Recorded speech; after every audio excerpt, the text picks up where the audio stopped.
So in this lesson, we're going to be looking at the average rate of change for a function. The average rate of change of a function is just the slope of a line that connects 2 points. So if you remember things from linear functions, the slope is often referred as how much it changes in the y's over the changes in the x's. So that little triangle symbol just means the change in. It's the Greek letter delta. But what that formula looks like is you take the second y and subtract the first y, and the same thing with the x's, subtract your x values. Oftentimes we look at that, that's the rise over the run in a graph. So when you have two coordinates, you're just looking at how much did the y values change over the x values. Just make sure that you always put the y's on top. So for an average rate of change, we're just using that formula. Now this one looks the same. It's just using the f of instead, so that function notation, instead of just using the y2, y1. But you have a point x, y, and so you just plug those into your average rate of change. In this second example, or this really the first example, they've already worked it out for you, but what you're going to do is look for 2 points, and so it gives you this point 0, 1, and this point up here that's 4, 3. And I think it's helpful often to just write this as a table. So your first point was 0, 1, and then you had 4, 3. So when you're finding your average rate of change, doing your y minus y, you're going to start and just do 3 minus 1 over 4 minus 0. So just make sure that you're doing your y's on top, your x's on bottom. And so that does what they did here. 3 minus 1 is 2, 2 over 4. But we're not going to leave anything like that. We're going to reduce it down. So that gives us 1/2. And that's a perfectly fine answer. But you could also write that as 0.5. That would be fine as well. The thing about decimals, you're going to want to include them only if it was a terminating decimal that was nice or pretty. So if this was like 1/3, you're not going to put an answer of just 0.33. All right. So if it is one of those repeating decimals, just make sure that's a fraction. We're always going to use exact answers. So let me just write that as a note here. So always use exact answers. But this is really when we're looking at questions that have no context or no word problems. So when no context of word problems. And we'll look at that in a minute because we are going to use decimals when we talk about word problems. Okay, so in this other example, we have a parabola here, and we have a point of 0, 0, and 5, 5. So really we're looking at the line that connects those 2 points. Now, if I listed that as a table, if I want to, we have 0, 0, 5, 5. And to do my average rate of change, we're just doing y minus y, so 5 minus 5 over, 5 minus 0, and 5 minus 0. So that would end up being 5 over 5, which is just 1. So the average rate of change for that second example, number 3, is just 1. Now let's look at these. All right, so we have a point back here that's -5 and 2.5, and then -1 and 0.1. So when we write that out, -5, 2.5, and -1, 0.1, we're still going to do y minus y. So that's going to be 0.1 minus 2.5. And then over -1 minus a -5. So just be careful when you're doing minus and negative. Either put it in parentheses like that or just kind of make sure that you're using your calculator correctly. So when I type this in, let's say I am going to use my calculator for this.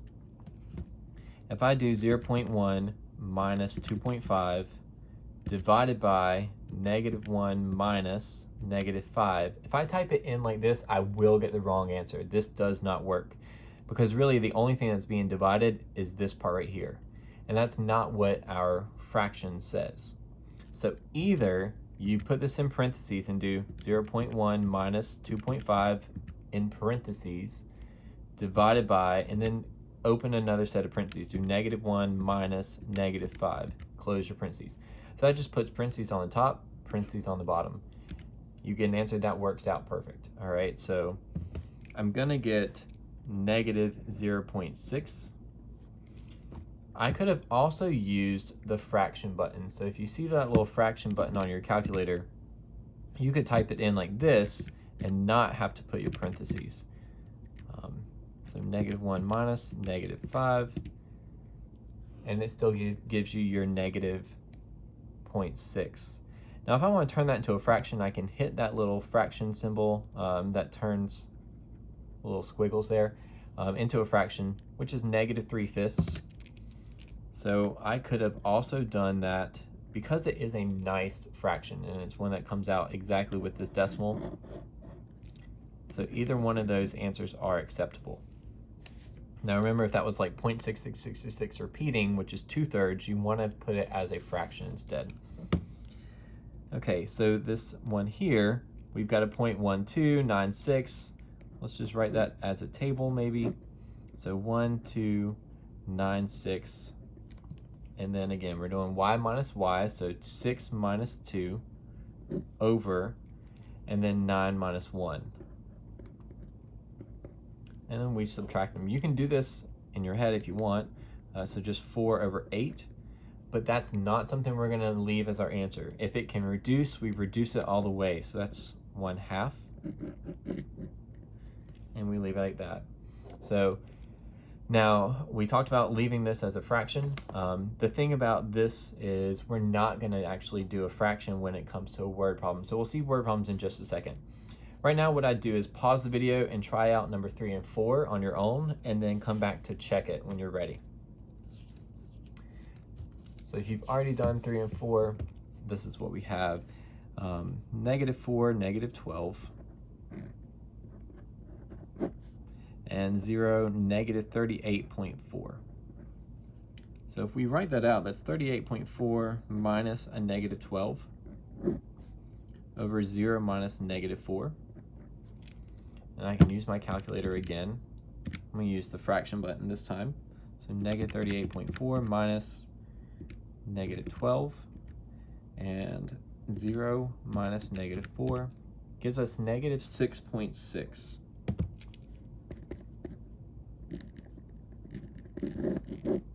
as our answer.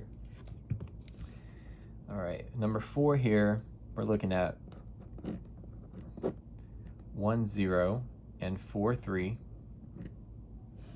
So 3 minus 0 and 4 minus 1 gives us 3 over 3, which is just 1. Okay. So now let's look at these context word problems. Okay, so this first example talks about a car trip, and we're looking at the distance traveled every hour. So the function says it's a function s, the distance that you've traveled, and the input is time, t. So we have a table, but we also have a graph. The input are the hours, so that's the time, and then the output, which are our y values, are the miles traveled. So we want to look at those units when we're trying to calculate our average rate of change. All right. So it says calculate our average rate of change between 1 hour and 4. Now we could use the graph for this at 1 and try to figure out what the y value is, and 4 try to figure out what our y value is, but it also gives us a table. So let's use the table because it's more accurate than us estimating on a graph. So if we did y2 minus y1 over x2 minus x1, our 1 value is 50. So our 4 has 200. We're going to do 200 minus 50, and then x is 4 minus 1. And really you could pull out those 2 points if you wanted to. So those points that we needed, let me just write them over here, were 150 and 4 200. We're not worried about the other points in the table, just from hour 1 to hour 4. So then we just calculate, what is that going to be? 200 minus 50 is 150, 4 minus 1 is 3, so that calculates out to 50. But it's important that we're talking about this in context. So remember, we wanted that to be 50 out of 1, which is 50 miles. Those were our y values. That's what's on top, so that is the unit. For every 1 x value, which was hours.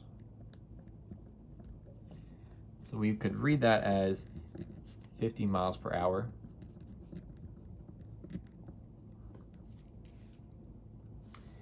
But when we talk about interpreting, this is going to be the biggest thing with our word problems, is interpreting this average rate of change. So we want to interpret this in context of the word problem.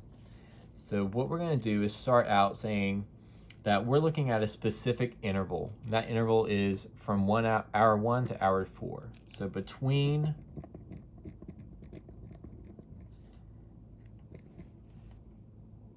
let's just say 1 and 4 hours, so I don't have to write that twice. 1 and 4 hours. Then we look at what is the function doing. The function is the distance traveled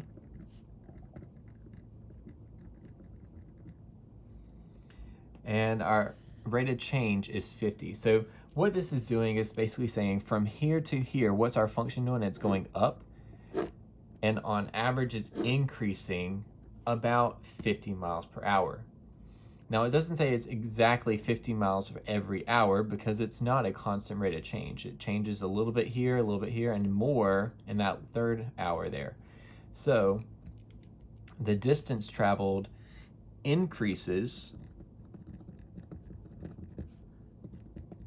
by 50 miles per hour on average. Now that on average part is important, because that's what's telling us that it's not a constant rate of change. It's not a constant increase every single hour.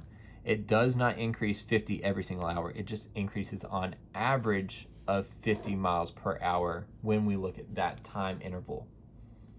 Okay, so we can kind of keep it pretty formulaic when we're doing this. We're going to write out our statements for interpreting between this specific interval, the function, whatever that is. So think of what is the function in context of word problems. You're not going to just write the word function, but what is our function here was the distance traveled. And it was in terms of miles per hour, or miles. So you want to include the units, but so our function increases or decreases.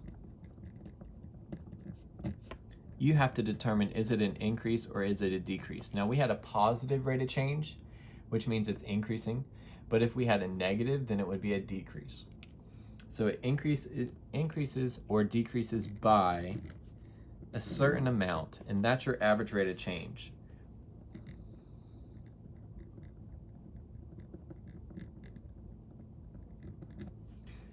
All right, and we need our units. So we get a certain number, and then we include our units on average. And that's really kind of our interpreting statement every single time. Just putting in our intervals, whatever the function means in context, the average rate of change, and our units. So let's try finding the average rate of change between hour 2 and 4. So hour 2 had an output of 75, and 4 was still 200. Now if we calculate what is the average rate of change between those 2 points, we would do, again, 200 minus 75 over 4 minus 2. And you can use your calculator. You don't have to do it in your head, but 200 minus 75, 125. 4 minus 2 is 2. But we just want to figure out, what is that? 62.5. And we wanted that because it's now over 1, and we needed like a unit rate. So that's 62.5. Remember, that's the miles for every 1 hour. That's how we got 62.5 miles per hour.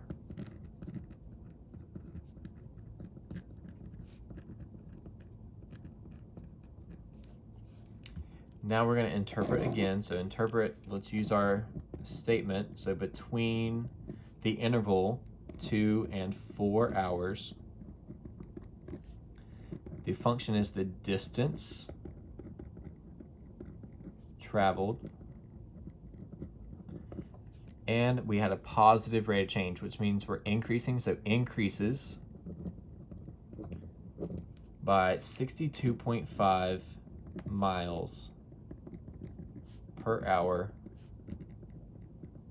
on average. Now, we cannot forget the on average part because this is an average rate of change. That's why we need the average there. So go ahead and try number 2 and put it in context. You can stop the video and then pick it back up when you're ready. So what we're seeing in number 2 is the population of a small town. And so the function is population. And pay attention to the units. We are talking about a population in thousands. And then the x values are talking about the years since 1950. So if we had a graph, sometimes it's helpful to talk about your labels here, and it kind of puts it there, but these are the years since 1950. Our y value is our population in thousands, so that's kind of important too. Let's find the average rate of change between x equals 25 and 40. So I'm just going to write this out here, 25. Let's find out what the y value is associated with it. If I go all the way up, I get to 50. And then 40 is at 40. So if I find the average rate of change, I'd be doing y minus y, so 40 minus 50, over 40 minus 25. And then we just put that in our calculator. So 40 minus 50 and 40 minus 25 gives us a negative 2/3 as an answer. But anytime we're doing a word problem, do not leave this in fraction mode. Okay, so convert to a decimal, because what we want is it to be over 1. So I'm going to write that as a decimal. And I just pressed the little squiggly button here above enter, and it gave us as 0.6666 repeating. So that we can round and say negative 0.67 if we want. And so that is the y value because it's over 1 now. But let's look at the units. The y value is talking about the population in thousands. So that's negative 0.67 thousands of people for every 1 x values are years, so every 1 year.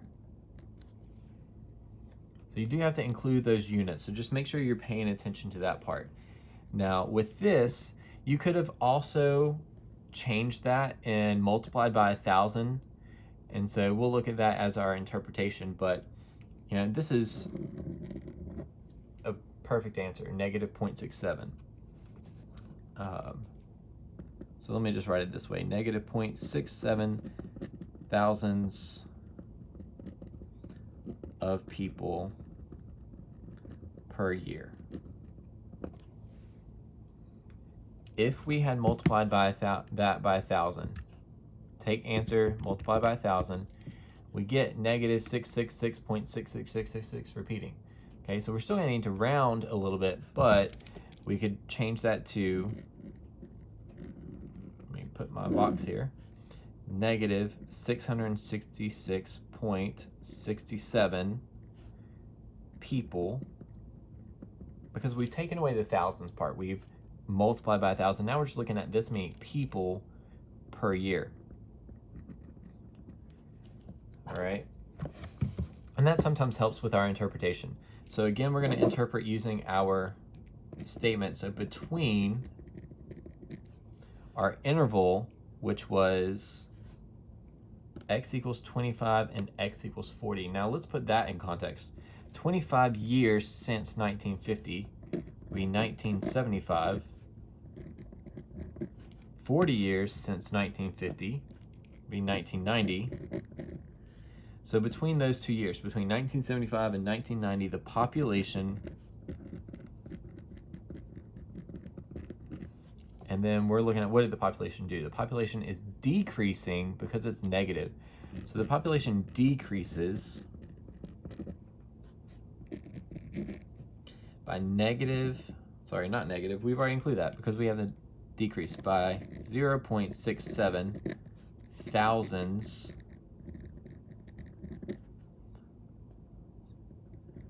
of people per year. And that's an accurate way to say that. Let's go on average. But that's not the only way we could have said it. Or you could have said by 666.67 people per year on average. And so this one makes it a little bit easier. It makes more sense sometimes when we're talking about it in context, even though that's not like a super pretty number. But you can leave the decimal. You do have to include that thousands of people if you don't convert it to just regular people. So, the lab manual has some more problems for us to practice if you want to try those.